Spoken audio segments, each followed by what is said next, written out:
It's something very, very significant if you ask me. It's the 4th Commonwealth Regional Conference for Heads of Anti-Corruption Agencies in Africa. And the theme for this year, and Ghana is hosting it, is coordinating anti-corruption agenda within the Commonwealth. Now, it has been said over and over and over that corruption is hindering our development. It is widening the poverty and the rich gap, inequalities. It's hindering our chances of getting investment. Personally, I think it's disgracing us as a people. And to counter this, you can't just do it sitting in your bedroom. Everybody, and has to be all hands on deck. And I was sat in the forum, and that's what it looked like. All Commonwealth countries in Africa all sat together trying to find out how do we put a stop to this. Maybe if we don't achieve in our generation, to lay a good platform so that the generation before us can follow a different path than we did, make Africa, or the Commonwealth Africa's countries in Africa, a better place to be. Now, with me to talk about these are, men who know about this and how to find it. And I'll start from my extreme left, and it's no other than the Deputy Commissioner for Shiraj, Mr. Richard Kwesen. You're welcome. And then to my immediate left is Dr. Roger Kranting, who's a governance advisor at the Commonwealth Secretariat. And indeed, behind the scenes, he pulled a few strings to say, look, if this meeting is going into Africa, Western Africa, then this is the best place it has to be. The others, I'm not going to say anything, but this is the best place it has to be. So he brought it home as a Paufia Oye, and that's why we're here. So we're here to talk. And Doctor, I'll start with you. Welcome to the show anyway. Thank you for having me. Good. Doctor, I want to find out, first of all, the significance of, all countries coming together. I would have thought, well, everybody should look within themselves and try and correct it. What's the significance of getting all countries to fight corruption? Yes, thank you very much. I think, let me start from this. When I joined the Commonwealth Secretariat in 2008, they have really constituted a new position called the Governance Advisor, which I was fortunately happened to be appointed into that position for the first time in the Commonwealth Secretariat. One of my portfolio was to deal with anti-corruption or deal with corruption in the Commonwealth, in fact, in all the 54 Commonwealth countries. And the governance portfolio was broad. As I'm saying, anti-corruption was one of them. You deal with Parliament, you deal with Ombudsman, you deal with other regulatory institutions. But I realized that anti-corruption, not very much work has been done in that area. So that's what I focused to do. Of course, you put your money where your mouth is. So I, decided to bring the work on Africa in terms of the anti-corruption agencies. So what happened was that the Commonwealth Secretariat started working with the countries within the Commonwealth to help them in their anti-corruption priorities.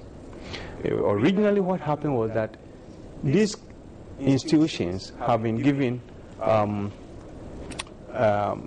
support, and most of them have crafted national anti-corruption policies on the shelf. So when Commonwealth came in, we decided that we will help these countries to implement those policies that the international agencies have helped them to develop. Now, when we implemented the national anti-corruption policies across Africa, part of Caribbean and even Asia, what we realized was that for you to implement the national anti-corruption policies, you need to bring all the stakeholders together, because anti-corruption fight is a fight for all stakeholders. The ordinary man on the street or woman on the street, the business person, the public servant, the civil society, the media, the parliament, the three branches of government, executive and the legislature. So we brought all of them together. So it was like bring all the stakeholders in the country together to say, you have a problem of corruption. How are you going to deal with it? Find your own solutions. It's not a matter of somebody coming to talk down on you as to how to deal with your own problems. So the Commonwealth Secretariat have this convening power to bring people, whether in country or globally. So we started doing that. After years, we have helped to implement all these policies. What next? The next thing was that let's now share ideas, because in doing those work, what came out was that most of or some of the anti-corruption agencies were performing much better than others. So the idea of bringing all of them together, that means those who are doing better will teach those who are struggling, and those who are struggling will learn from those who are already there. So that was the idea. So we brought all of them together to form some form of association or a network. And we wanted to do them region by region. Obviously, we started with Africa. The idea was that we're going to expand it to other regions if the African one succeeds, which obviously, by all indication, is being successful. So coming together basically was about South-South cooperation among themselves. Because I believe that when I speak the same language with you, when I'm in the same environment, when we have the same characteristics, we can learn better from each other than when your differences, your environment is different. So bring all of them together in a region to learn and share best practices among themselves and even learn from others was a way forward. And that is why we have this association together. And then we moved from Botswana, who was the first country to host us. As I said, every country gets its turn to host. But we have the regional basis. So we have the Southern Africa represented by Botswana. Then we have Zambia in the central part. Then we went to the island Mauritius last year. It was West Africa 10 this time. And therefore, obviously, not that I'm a Ghanaian, but let's face it, in West Africa, who is better placed to host? So Ghana have to host it.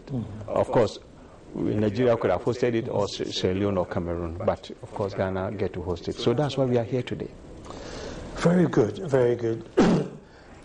Mr. Kwesi, I'm listening to Doctor, and I'm trying to find out, that as our position is a bit deliberate, because we are pretending not to know the right thing. And we don't seem to want to put, our money where our mouth is to really, nail corruption. That's your beautiful institution. And constantly you are crying, you need aid, you need more people, you need cars, you need access so that you could not eliminate it but reduce it. But, you don't see that drive to say, yes, let's support Shraj to do this. So it's intentional, or... Well, I can't call it intentional because I'm not one of the agencies that has the responsibility, or the government that has the responsibility to provide the funding. So I want to believe that whatever has been the cause for not sufficiently funding Shraj and Yoko and other agencies to fight corruption adequately they must have a good reason for it.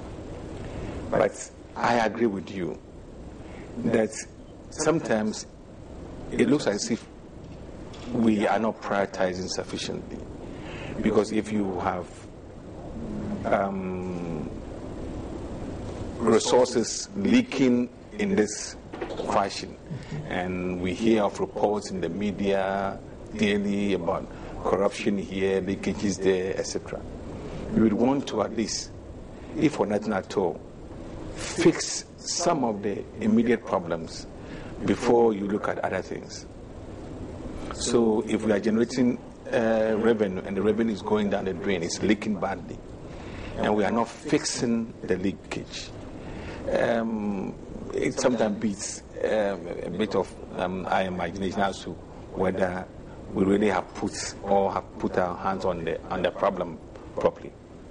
So I will continue to encourage government, I will continue to encourage our society to prioritize the fight against corruption.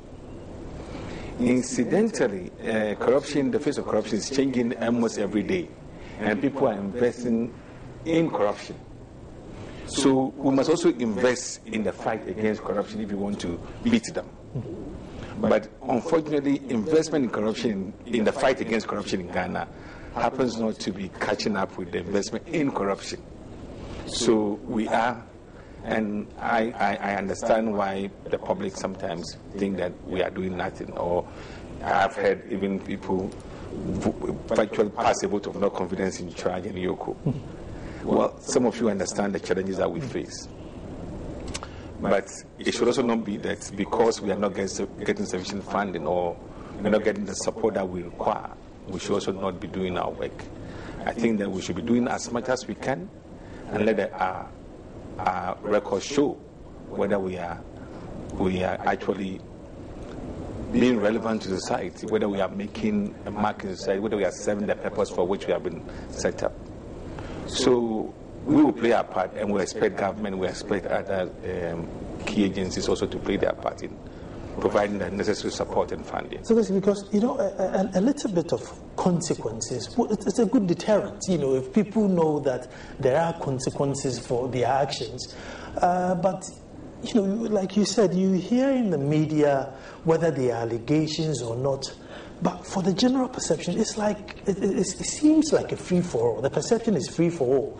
And sometimes the amounts they mention, even the countries who spend those currencies don't spend that amount. Yet still, it just fades away until the next story comes and it fades away. And it's very frustrating for an average citizen. At contrary to the suggestion that they fade away, it did not. Those of us who are in the investigating agencies, we are taking up some of the cases. But as I said, if your resources cannot allow you to take as many cases, you might appear not to be doing anything at all. But I can tell you the number of cases that we are investigating currently are quite a lot. But until you are finished with the investigation and you have made findings, you don't go about broadcasting that you are investigating this person or that person, because the suggestion of corruption against a person in itself, sometimes in our society, means a condemnation of the person even before the person has been given opportunity to defend himself or to put up a case. That is why we have been careful not to put out names of persons that we are investigating in the media. But I can assure you that we are investigating a lot of cases. Some involving ministers, some involving DCs, etc. Before I come to Doctor, let me stay with you. I mean, there have been certain cases where, okay, fine, I know in the newspapers you can't take all the stories in the newspapers, but they are so blatant that you want a speedy trial or a speedy resolution, and it seems to drag on longer than what we expect. Yes. Unfortunately so, because I can mention one or two cases. SADA has been in the news, and last year we commenced investigation, and I know that we came out and spoke to the press that we have commenced investigation. But as I speak to you now, because of funding problems, we haven't been able to go very far. Now, what would be the point in taking a lot more cases and drag these cases when you don't have the fund to take them? So we also try to, when it comes to the cases that hit the media, we try to take them as much as our resources will allow us. One thing about corruption is that it's a crime. So there's no statute of limitation.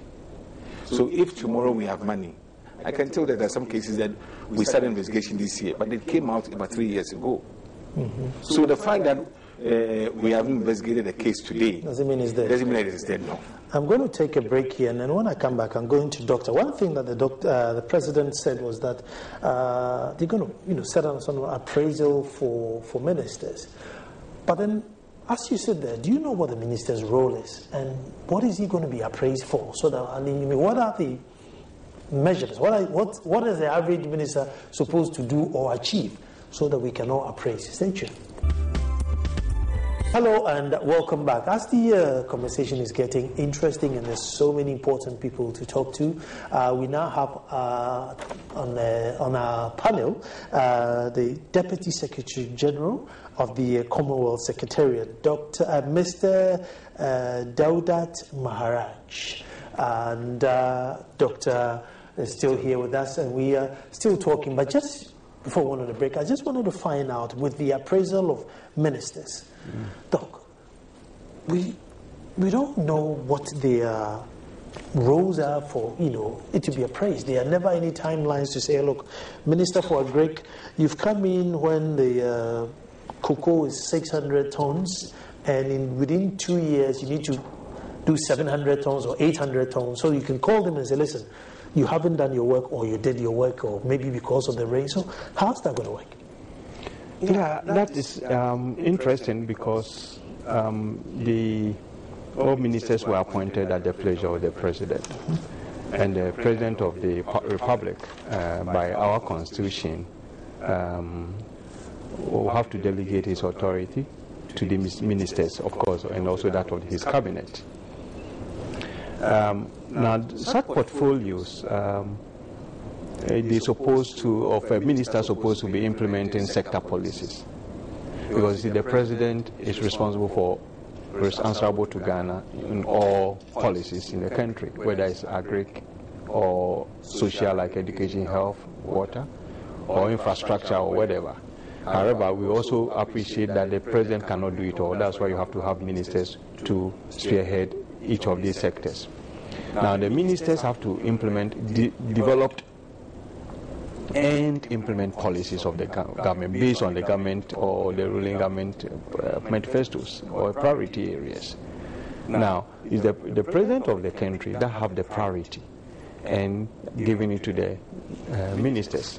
So the ordinary man on the street or the media who may not know what are the priorities of the government until the government shares this priority with the people or the ordinary men in the media, so that then you can ask relevant questions. So that if that is not happening, then it's the responsibility of the media or the civil society to get those information.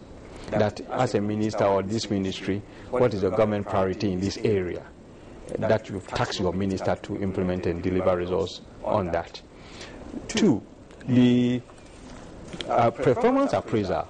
Obviously, you have to know your job description and the results and outcomes of those roles, so that you can appraise the person based on that.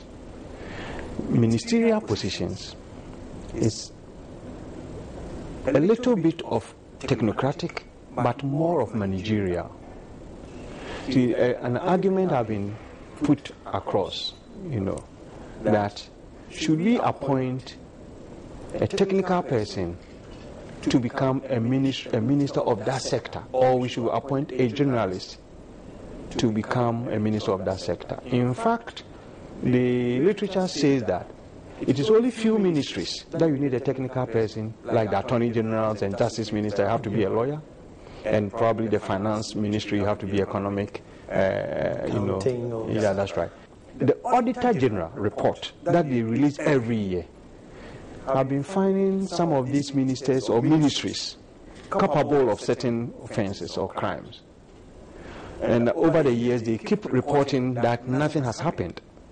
So he is saying that in the performance appraisal of his ministers, those reports and those ministries that are found to be culpable to be part of their performance appraisal to see how they have ensured or made good on those things that have gone wrong. And that is what the president was saying. I think it's a good one, so long as it will be implemented to the letter. Because we are in a situation where we have seen so many of these allegations going unpunished, as we mentioned, and every year. In fact, the media can go back and take every year the Auditor General's report and go back to the back page. You see that for the past 5 years, they go back 5 years or so and catalog all the allegations of corrupt practices that have been mentioned that have never been addressed. So if you ask me, I would say yes, the government should give the priority areas in which it's going to appraise its ministers on, and then obviously also the various corrupt practices that have been found out by the Auditor General, and then we can know that this is the area we're going to hold you accountable and responsible to. Let me go to Mr. Maharaj. Mr. Maharaj, in your speech, one thing that I see you were highlighting also was the need for good governance, the need for good governance. And clearly, if you're going to rid corruption, you cannot have anything other than good governance. But we come from a culture where people in leadership don't want to declare their assets, and it's just there on paper but not in practice. So you don't know how much they come in with and how much they have to go out with. And yet still we're preaching good governance. I mean, how do we mix the two? It's a very interesting question. And for the viewers out there who are listening to this program, this is something that I have pondered on as well. But to my mind and to my thinking, when we talk about good governance, it ranges over a variety of areas. One, when we think about good governance, we think about leadership and we think about political leadership and the obligations that they have to declare assets, as you have indicated. But when we think about good governance, we also think about the media, the role of civil society, the role of citizens, the role of parliament and other institutions of good governance. So to my mind, when we speak about this issue, I think everyone has a role. We heard President Muhammad speak this morning about the role of the individual. And he said, viewers, that silence is not an option. And when we look at what has been taking place in the world, and people in Ghana, I know, certainly follow very much what took place in the Arab states and what we now call the Arab Spring. And the changes in government resulted from citizens of the country becoming quite tired of the way business was done and in which governance was conducted. So when I speak about good governance, I talk about governance in an all-encompassing manner with specific reference to the role of political leadership, civil society, the media, and individual citizens. Now we have young people who are using social media. People are very aware of what is going on. There is a really good information flow. And in an electoral democracy like many countries that you have in West Africa, I think political leaders are becoming much more aware that if they are to retain political power, good governance is not an option anymore, but it's an absolute requirement. But for that to happen, citizens, you and every other member of civil society will have a role to play in ensuring that good governance takes place. Mr. Maharaj, I want to stay with you again. Another thing you were talking about was transformational, economic, and social. Now, I just want to find out, is it our social, I think it's our social that has affected our economics. And therefore, for us to concretely fight corruption, we need to change the educational cycle of probably the generation after us so that when you hand over the economy to them, they treat it differently than we do. So it's more our social habit that has affected our economics rather than the economics affecting our social. Yeah, I think that's an interesting perspective. My own view, coming from a development background, I've spent about 24, 25 years working in developing countries in East Africa, in the Caribbean, Latin America, Asia, and the Pacific. And I do not view development as a unidimensional phenomenon. I see linkages between cultural realms, the economic, and the political as well. So I don't see it's an either-or. But what I see is that when you look at the history of civilizations, and Ghana is a good example, is that development is a function of time, and oftentimes change will take place over an extended period of time. So I think you need to have a society where the value of transparency is recognized, where the value of good governance is recognized, where you have an environment where you have clean business, because we in the Commonwealth believe that clean business is good business. So there are actually linkages, I think, across the economic and the political and also the social realms as well. Let me come to Doc. Doc, when the Loretta Lamte, the Shiraj Bosch was speaking, I mean, some of the statistics he gave, that 70% of all government contracts, are shrouded in corruption. 70%. I mean, that's huge. And Has these meetings started countries where, going astray? 70% is not good. Obviously, it's not good. It's not good for development. It's not good for the people. It's not good for social. It's not good for infrastructure. It's not good for anything. Because if it is true that 70% of money that's supposed to go to ensure development is diverted into private pockets, then your development is going to lag behind for a long time. As to whether we should have stepped in when it was 30%, I'm not too sure, because I didn't know when it was 10% and when it became 70%. These corrupt people, when they are taking these resources, I'm not sure they calculate, and therefore maybe putting all together maybe 70%, but it's a little too high in a way, I must say. But of course, she's the commissioner, and I'm sure she have the facts, and at the appropriate time, I'm sure she could answer that. But I think Mr. Mahara, when you finish, I'll give Mr. Mahara to comment on that. Yeah, that's right. However, what is very obvious is that most of money available, most of the resources available to developing countries, and because we are in Ghana and we are developing, that doesn't mean that the developed people are not corrupt. But in the developing world, like a country like Ghana, it's in a national cake, the economy size is very small. And if you put the economy size to be a cake, then you have a small cake, a small pile of cake, compared to a big developed country's cake will be bigger. Now, when you take even a small portion of that cake, the impact is much larger, because the cake is small, so it cannot go around. It's only a muffin. That's right. Of course, in the developed countries, the national cake may be big. So even if you take a chunk, you still have a bigger one to go around. So that's why impact on corruption in the developing world the impact is much greater.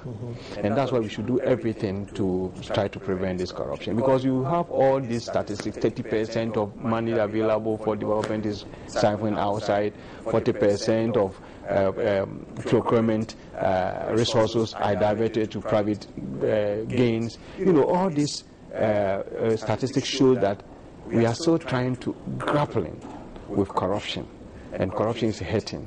But what we have to do is that we need to build institutions, because if you have stronger institutions and they are well resourced, both human and resources in terms of finance, then they can now deal with these issues. I was going to go to Mr. Mahara, but I'll stay with you. You see, here we are with all the necessary strong institutions have all got political sort of leadership. Yeah.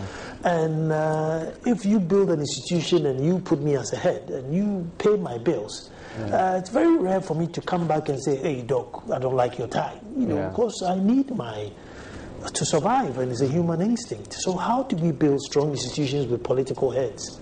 Yeah, the fact that you have a political head, and most of these institutions is built around rules and regulation. Agencies for fighting corruption, most of the heads, particularly if it's a political head, just like say the judges, or their service conditions and everything is tied to the consolidated fund. So the fact that you have been appointed by a particular I'll take the IGP. Yes. As soon as the president comes, he knows the IGP. And it's very consistent where anytime there's let's say, political crime, some youth run route, and you tend to find out that the youth that run route belong or lean to the whatever party is in power, it's dealt with differently. Yeah. If not, it's dealt with different. And it's a trend, and you can tell that the IGP would have wanted to act, but how do I act? This is the guy who supports the guy who gave me a job. No, I think, well, if that is the case, then that is wrong, because that perception shouldn't be. The IGP is supposed to protect life and property. I mean, life and people's property in the country. Now, you have rules and guidelines to go about your business. In fact, the fact that somebody or a group belongs to, say, a political party in government, doing something untoward, that in itself is undermining the electoral chances of the government. So I'm not sure it will be even in the interest of the government to hold these criminals, so to speak. I think the IGP supposed to really get rid of these people to make the government cleaner. And then the government will have electoral appeal to the public. So if that is what is going on, then that means it's a wrong perception or a wrong approach to things. I think that the IGP reports to, of course, the government of the day, but to the people. It's accountable to the people, and therefore you have to. I'll take a break here. On paper, that's what it is, but in reality, it becomes very, very difficult. I'll take a break here. When I come back, Mr. Maharaj wants to comment on this. Stay tuned.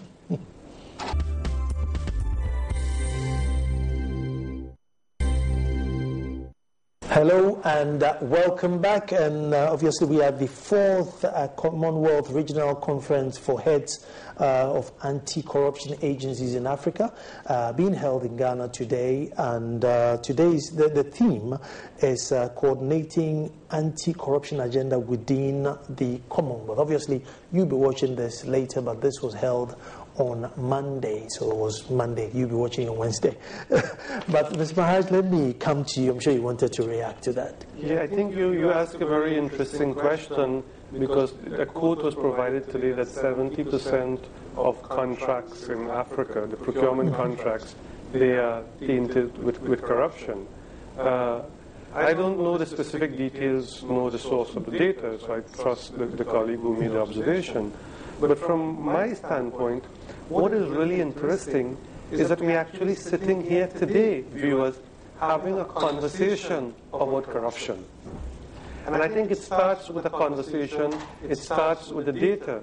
We heard from Frank Vogel about 45 minutes ago speaking about the procurement system in Brazil. And what Frank Vogel said, in Brazil, all contracts, public contracts, are done online.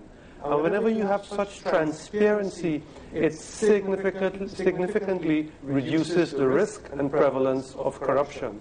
So I see the conversation that we are having today will certainly lead to the strengthening of systems, but more critically, viewers, the establishment of new systems, online and others, that would enhance transparency and make information available to the public at large. The first comment I made in response to your question was that when we spoke about accountable governance, and I spoke about the role of civil society, media, and the citizens of countries such as Ghana. And I actually believe that with a greater leadership role played by the citizenry and the civil society, one would see improvements and strides made on this particular issue. The experience of other countries such as Brazil, who are doing their public procurement online, is a very positive and a good step in the right direction. The other thing is, what was mentioned was the training school in Botswana. Supposedly training people into against corruption, or to identify how does it work and who attends, and if you could brief us. Yeah, I think Roger would be in a better position to respond to that. Yeah, that's right. Well, the Anti-Corruption Center in Botswana, of course, was established by the Commonwealth Secretariat with in collaboration with the Botswana government, supported by all the heads of anti-corruption agencies.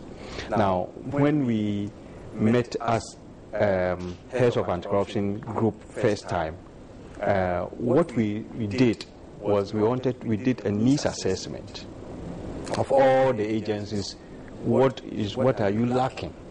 And when we analyze the results, we realize that over 80% we're talking about lack of skills in investigation, in prosecution, and other areas of anti-corruption that needed urgent attention.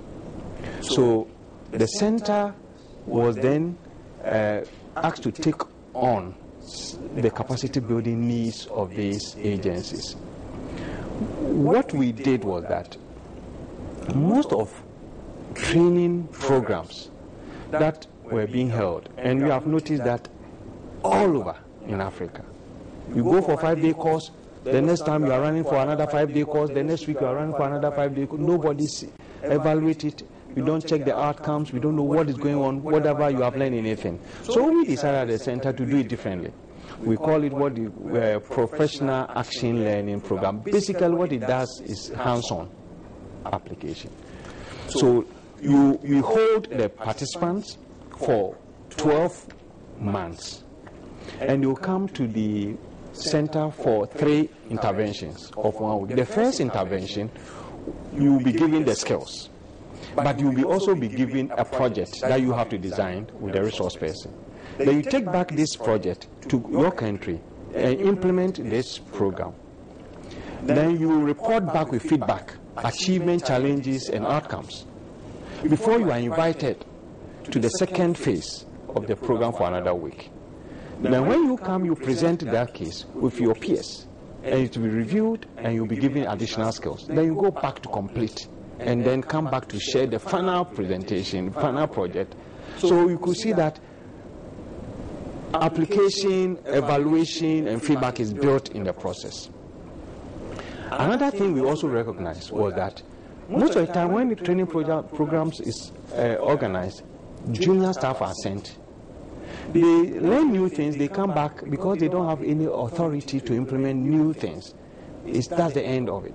So in this center, what we do is that we start from the very top. So in Ghana, just like all African anti-corruption agencies, we've trained all the heads. Ghana, the Commissioner for SRAT have been a participant, IOCO head. They have done 2 of the session. They have to present their projects so that they can invite it for the third phase. Then we are dealing with the heads of the departmental heads of these agencies to also train them. That's where we have reached. After that, then we go to the lower level, the third, so that everybody is attuned with what they're supposed to do. And also we do this in partnership with other developmental agencies like UNDP, UNODC, Transparency International, and others, World Bank and others, to help to also bring their resources to the pool. So we pool resources together. But the way we have structured the program and the way the center is operating is very attractive to all of them, because they say we are doing something different, which means that evaluation and feedback and outcomes are already built into it by the time you finish. Then we are sure that because you have done the project, you have shown results, you have built capacity, and we know you can do that. So that is how the center, Commonwealth Anti-Corruption Center in Botswana, is designed. Very good. I'll come back to you. Let me go to Mr. Maharaj. Your need for strong institutions. You realize that we have a culture of putting political figures on heads of institutions. I mean, if you take Ghana, for instance, even the DVLA, driver and license, department, as soon as there's a new president, there's a new boss, and you're thinking, you're just there to sign or driver license and put, number plates on car. What is the political influence in this? These things, how can you have them and have a strong institution? Because the main reason why you are there is because your boss put you there, not because you worked up the ladder or anything. How do you strengthen the institution? For those of us who work in development, when we think about development viewers, we think about not only enhancing institutions, but we think about enhancing the capacities of people through better health, good education, possibly and hopefully to the tertiary level. And therefore, if you have an educated population, an educated workforce, and that's the basis and objective of development, then if that follows through, it really doesn't matter whether the person is a political appointee or is not a political appointee.